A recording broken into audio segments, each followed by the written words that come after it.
Hello cuties, ఈరోజు నేను cashew ఫ్యాక్టరీకి వెళ్ళాను అనమాట. మా ఈస్ట్ గోదావరి మోరుపోడు అని అంటేనే అందరికి గుర్తొచ్చేది జీడిపప్పు. జీడిపప్పు అంటే గుర్తొచ్చేది మోరుపోడు, మోరు ఈస్ట్ గోదావరి. మా ఫ్రెండ్కి ఒకడికి హాయ్ చెప్దామని చెప్పేసి వెళ్తే మా క్యాషూ ఫ్యాక్టరీ చూపిస్తాను అని చెప్పేసి తీసుకువెళ్ళాడు. అక్కడికి వెళ్ళిన తర్వాత నేను ఫస్ట్ షాక్ అయినాను. ఇప్పుడు నేను ఒలుస్తున్నాను చూసారా, జస్ట్ చేత్తో ఒలిస్తే చాలా ఈజీగా వచ్చేసింది. అంటే నార్మల్గా రాదు అంత ఈజీగా. బట్ నేను వాడిని అడిగితే వాడు ప్రాసెస్ అంతా ఎక్స్ప్లెయిన్ చేశాడు. ఆ ప్రాసెస్ అంతా విన్నాక నాకు దిమ్మ తిరిగిందనమాట. ఇన్నాళ్ళు జనాలు కూర్చుని చేసేవాళ్ళు అనమాట. అంటే దాన్ని పొట్టు వలడానికి జనాలు ఉండేవారు. ఇప్పుడు అట్లా లేదు. ఇంకా మ్యాన్ పవర్తో యూజే లేకుండా మొత్తం మిషన్స్ చేసేలాగా వీళ్ళంతా డెవలప్ చేశారనమాట. అసలు ఆ మిషన్స్లో మనం క్యాష్ అంతా ఒకసారి కూల్లో పెడతాం, దాన్ని మళ్ళీ హాట్లోకి చేంజ్ చేస్తాం, మళ్ళీ కూల్లో పెడతాం, హాట్లోకి చేంజ్ చేస్తాం, దాని తర్వాత వేరే మిషన్లోకి వేస్తాం. ఆ మిషనే పొట్టంతా తీసేస్తుంది. మళ్ళీ ఆ మిషన్ నుంచి ఇంకో మిషన్కి వేస్తారు.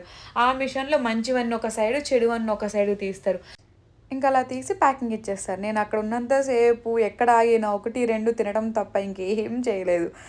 అండ్ ఈరోజు మీకు చూపించిన వ్లాగ్ వచ్చేసరికి మా మోరిపొడిలో ఉన్న క్యాష్యూ ఫ్యాక్టరీ. Bye bye.